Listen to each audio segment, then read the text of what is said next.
Okay, what's up YouTube? Back on the video. It's gonna be a short video and we're gonna go over a couple of things in this book right here entitled The Great Cosmic Mother, Rediscovering the Religion of the Earth, Monica Jew and Barbara Moore. Once again, the book is entitled The Great Cosmic Mother. I highly recommend you all read this, especially the women. Okay. On behalf of the women, as a male, I want to apologize on all the males' behalf for subjugating the women on what we did to you all. We overthrew you all's kingdom. We messed up. And we should sincerely apologize to you all, because if it wasn't for you all, we would not be here. And I'm going to prove that statement by me saying that in this book. This lady, she did a phenomenal job. Majority of the things that she talked about, I spoke upon in my videos already. You know what I'm saying? And we have done damage. In this book, she goes into who's ruling this world. She's saying the same thing I said. And that's the you gotta come with you gotta bring the facts, man. She's stating straight facts. Okay. So let's go into this real quick. She covers a lot of topics right here. Like here's some of her drawings that she drew. God giving birth. Okay. So here are some of the contents. Women's earlier culture beginnings. The first sex. In the beginning, we were all created female. The original black mother. The first speech. Women as cultural creators. Okay. The first mother. Female cosmology. Creation of the universe. The cosmic serpent. Things of that nature. She goes into a lot of things. A lot of topics.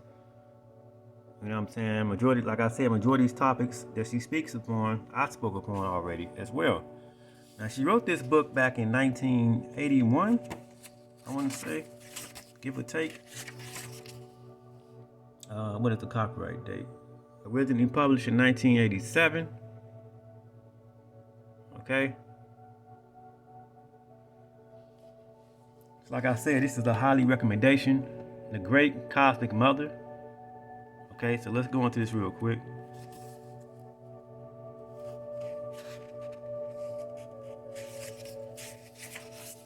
Okay.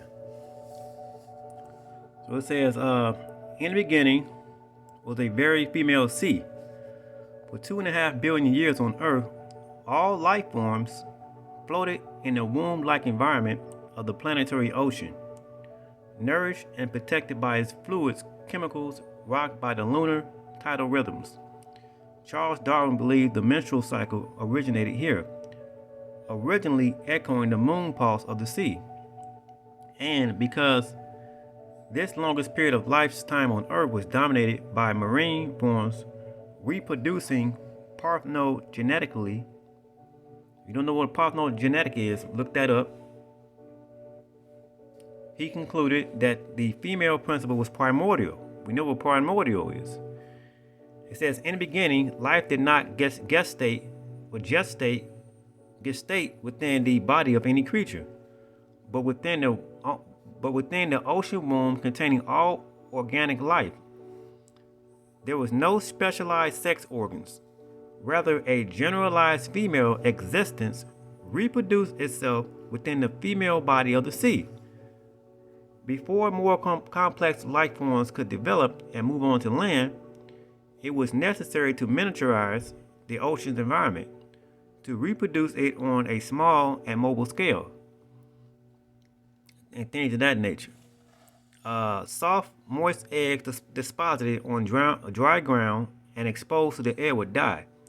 Life cannot move beyond the water-hugging amphibian stage. In the course of evolution, the ocean, the protective and nurturing space, the amniotic fluids, even the lunar tidal rhythm was transferred into the individual female body, and the penis, a mechanical device for land reproduction, evolved. It says, the penis first appeared in the age of reptiles about 200 million years ago. Our archetypal association of the snake with the phallus contains no doubt this genetic memory. Okay, now I want to go over here to this part right here. Right here. It says among mammals, even it says among mammals, even among humans, parthenogenesis is no technical impossibility. Every female egg contains a polar body with a complete set of chromosomes. Now remember I showed you that if black people are able to produce all races, all colors of the spectrum, we can produce all races. We produce all races.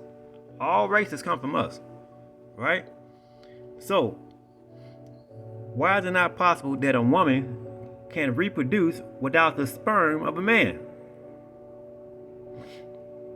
And that's where your so-called immaculate conception comes about. Okay? But we know that's mythology, right? It says so-called mythology. Let's keep on going. Every female egg contains a polar body with a complete set of chromosomes. The polar body and the egg, if united, could form a daughter embryo. In fact, ovarian cysts are unfertilized eggs that have joined with their polar bodies, being implanted in the ovarian wall and started to develop there. This is not to say that males are an unnecessary sex. Parthenogenesis is a cloning process. Sexual reproduction, which enhances the variety and health of the gene pool, is necessary for the kind of complex evolution that has produced the human species. The point being made here is simply that when it comes to the two sexes, one of us has been around a lot longer than the other. And the nature and evolution of female sexuality, Mary Jane Sherfay, MD, described her discovery in 1961 of something called the inductive theory. The inductive theory stated that all mammalian embryos, male and female, are anatomically female during the earlier stage of fetal life. Sherfay wondered why this theory had been buried in the medical literature since 1951, completely ignored by the profession. The man who made this her story, making discovery simply didn't want it to be true.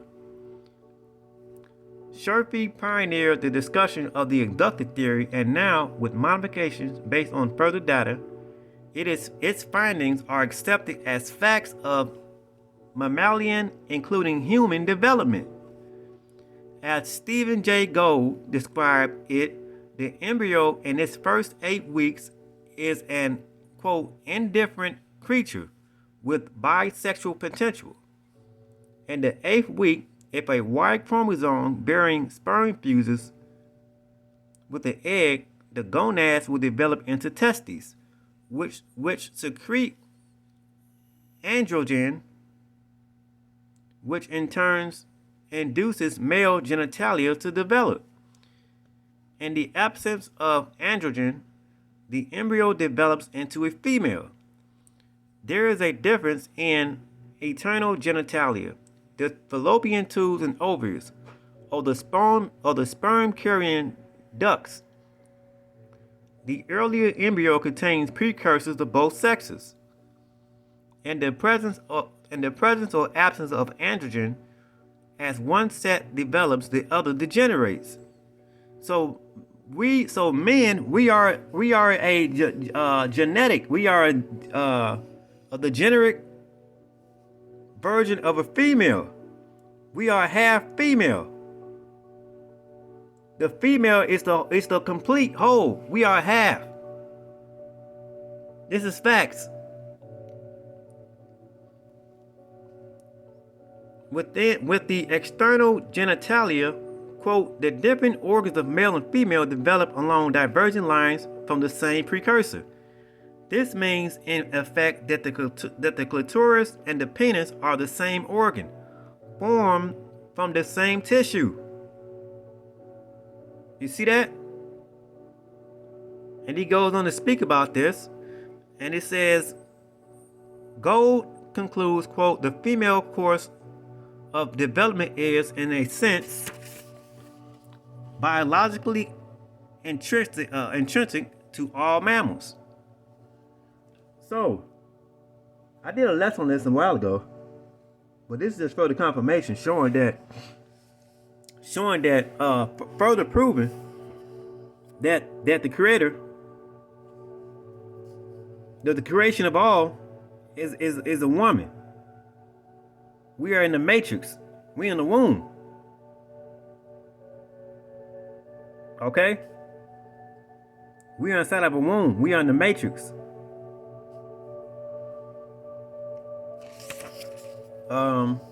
Now what I want to do is I want to go here. I want to go here to this part right quick.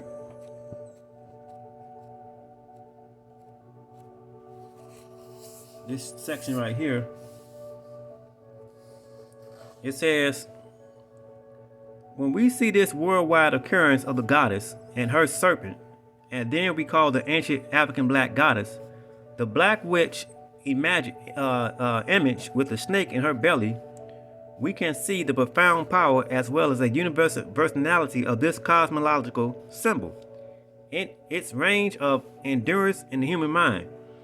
And we began to see why the upstart patriarchal religions base themselves on the utter destruction of this goddess serpent, pictured by the Babylonians as primeval chaos, an image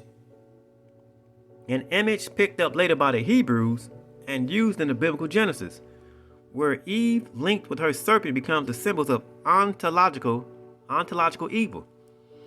Among patriarchal Hebrews, the serpent was portrayed as Samael, the brother of the, quote, evil first woman, Lilith.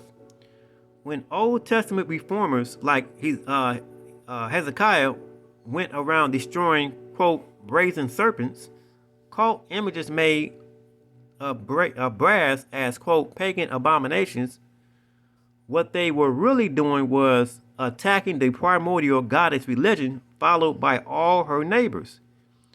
The Hebrew patriarchs tried to destroy the world's original, most widespread and enduring religion by branding it as, quote, evil, and by portraying the mother goddess and her magic snake lover as the source, not of all life, but of all, quote, wickedness.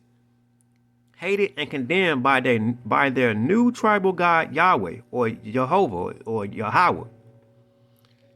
To the degree that they were historically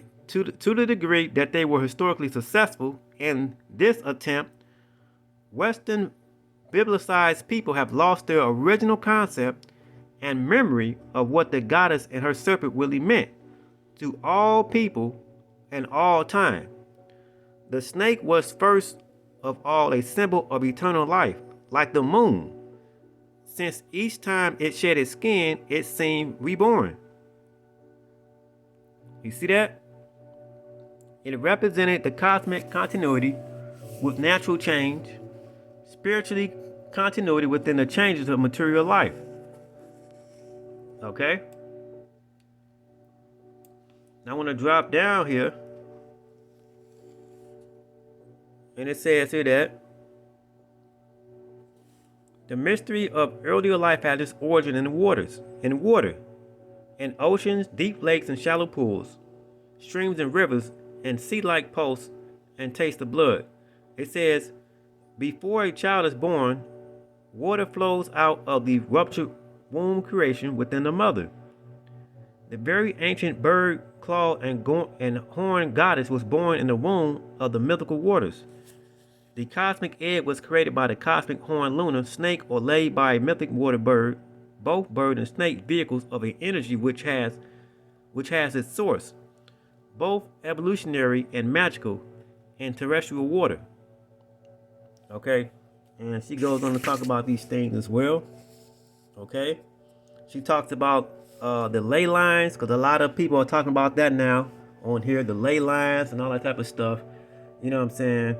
And they saying something's supposed to happen on December 21st. We supposed to get powers and we gonna upgrade. And look, I'm quite sure on December 21st, nothing is gonna happen. That's just another, for me, this is my standpoint, but this is my take on it. December 21st, nothing is gonna happen. It's just another propaganda that's been cooked up. Just like they say something's gonna happen. They said something was gonna happen on this 2000. They said something's gonna happen in the year 2000. Nothing ever happened. You know what I'm saying? But now they got this stuff going around. December 21st, something's supposed to happen. We gonna get magical powers. Now, come on, man. Knock it off with that stuff. Life is gonna continue to go on. Okay? So like I say, I'm not gonna make this video long, man. I'm not gonna make this video long at all. If you want, you can pick this book up at your own volition. I've read it. I've only got like probably, I'm on, it's about like 1-something pages. I got like 10 more pages to go. I want to read this part to you real quick. It's in the back. It's covered. It's got tons of references, tons of notes. It's going back to saying the same thing that I did in my last video with the symbols. That the men, the patriarchy, messed up everything. They messed up. Now I want to go here to this section real quick. Into that. Yeah, this book really changes your mindset of thinking. You know what I'm saying? Give me 1 second. Now I want to continue right here, and it's in the back in the notes. I want to read this part to you real quick. The witch hunts. It says, this in fact the origin of our quote dirty words. When the Latinate terms for sexual parts and body functions, vagina, penis, urinate, defecate, fornicate, etc., are considered quote acceptable speech, all the old English and Teutonic words for the same body parts and functions became taboo. Cunt, prick, piss, shit, fuck, etc. Why? So these words that we consider cuss words or inappropriate terms that we use today, that people consider inappropriate language, well, they have done reverse psychology on you, because in the old English and Teutonic words for the same body parts and functions became taboo. It says the dirty words were originally taboo not because they were immoral, quote immoral, but because they were quote low class. The speech of the people. The upper classes gathered around the court where they hobnobbed with Catholic clerks, spoke Latin both as an amusement and as a signature of their aristocratic status. The European peasants, needless to say, did not speak Latin, but their own indigenous Scandinavian, Germanic, and Old English dialects. So these terms right here, shit and piss, prick, and cunt, underwent social taboo originally because they were socially vulgar, i.e. the common speech of the people. Native Europeans, quote, pagan speech. To this day, many of us standards of quote proper speech, not to mention the horrific Latinness of bureaucratic jargon, are dominated by the inherited snobby of the Latinized elite Christian usage versus the communal quote field talk or quote street talk of pagan European tongues. Perspire versus sweat. So we know that pagan means countryside. You see that? Are you hearing this? So these terms that we use today, when we say, oh, those are cuss words, those are not curse words. These words that we say are the Old English and Teutonic words. They tell you here that the dirty words were originally taboo, not because they were, quote, immoral, but because they were, quote, low class, the speech of the people. The upper classes, this is your elite, gather around the court where they hobnob with Catholic clerks, spoke Latin both as an amusement and as a signature of their aristocratic status.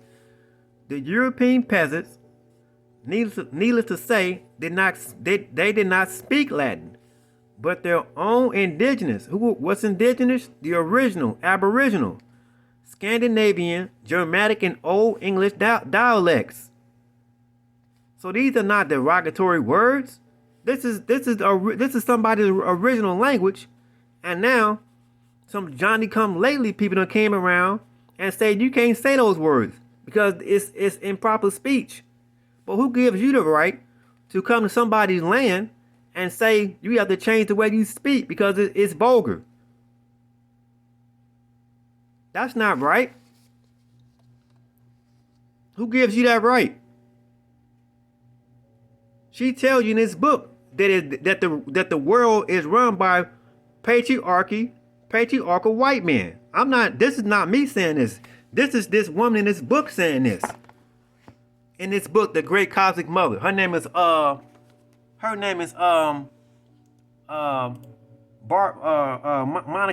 Zhu. Monica Zhu.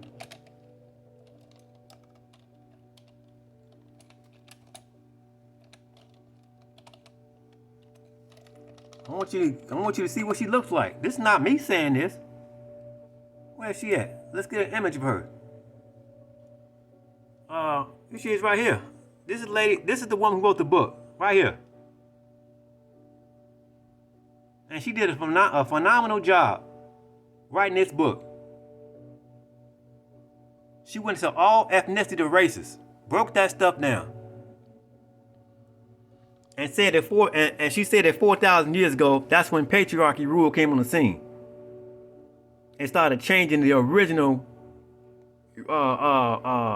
religion around. Religion just means oath or bind or a covenant. The correct terminology to use is philosophies. These are different ideologies and different philosophies.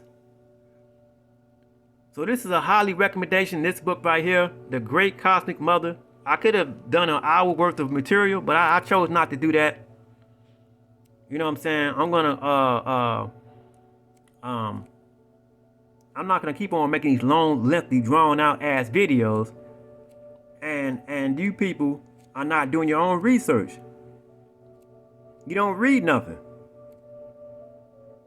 Don't look towards me for all the so-called answers. But this is the facts. This is facts. So this is something you have to deal with. So we have just found out that if my video cuts off, I'm gonna come back and make a part 2. We have found out. Matter of fact, I'm gonna stop it right here. Come back and make a part 2. This is part 1, The Great Cosmic Mother. Peace.